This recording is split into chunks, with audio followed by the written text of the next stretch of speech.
नमस्ते। आज हामीले तपाईहरूको लागि how to win friends and influence पिपुलको छोटो सारांश लिएर आइसकेका छौँ। How to win friends and influence पिपुलले मानिससँग राम्रो सम्बन्ध बनाउने, प्रभावशाली बन्ने र सफल सञ्चार गर्ने तरिकाहरू सिकाएका छन्। यो संसारकै सबैभन्दा लोकप्रिय सेल्फ हेल्प पुस्तकमध्ये एक हो। आलोचना नगर्नुहोस्। मानिसलाई सिधै आलोचना गर्दा उनीहरू रक्षात्मक बन्छन्। राम्रो सम्बन्ध बनाउन अरूको गल्ती भन्दा उनीहरूको भावना बुझ्न आवश्यक हुन्छ। साँचो प्रशंसा गर्न सिक्नुहोस्। हरेक मानिस सम्मान र प्रशंसा चाहन्छ। सानो राम्रो कामको पनि खुलेर प्रशंसा गर्दा सम्बन्ध बलियो बन्छ। राम्रो श्रोता बन्नुहोस्। धेरै मानिस बोल्न चाहन्छन् तर कमैले ध्यान दिएर सुन्छन्। यदि तपाईले अरूको कुरा चासोका साथ सुन्नुभयो भने मानिसहरू तपाईप्रति आकर्षित हुन्छन्। मुस्कानको शक्ति। साधारण मुस्कानले पनि सम्बन्ध परिवर्तन गर्न सक्छ। सकारात्मक व्यवहारले मानिसलाई सहज र नजिक बनाउँछ। मानिसको नाम सम्झनुहोस्।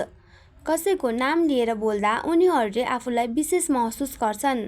पुस्तकले यसलाई सम्बन्ध सुधार्ने महत्त्वपूर्ण बानी मानेका छन्। बहस जितेर होइन, समझदारीले प्रभाव पार्नुपर्छ। अनावश्यक बहसले सम्बन्ध बिगार्न सक्छ। आफ्नो कुरा नम्रतापूर्वक राख्दा मानिस सजिलै प्रभावित हुन्छन्। अरूको दृष्टिकोण बुझ्नुहोस्। सफल व्यक्तिले आफ्नै मात्र होइन, अरूको सोच र भावना पनि बुझ्ने प्रयास गर्छ। यही गुणले नेतृत्व र प्रभाव बढाउँछ। प्रेरणा दिएर नेतृत्व गर्नुहोस्। मानिसलाई आदेश दिएर भन्दा प्रेरणा दिएर काम गराउँदा राम्रो परिणाम आउँछ। गल्ती स्वीकार गर्न सिक्नुहोस्।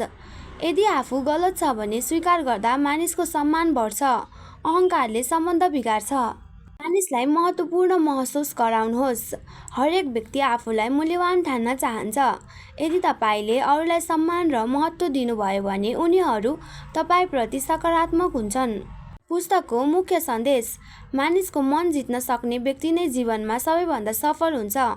यो पुस्तकले राम्रो व्यवहार, सकारात्मक सोच र प्रभावकारी सञ्चार मार्फत व्यक्तिगत र व्यावसायिक जीवन सफल बनाउन प्रेरणा दिन्छ।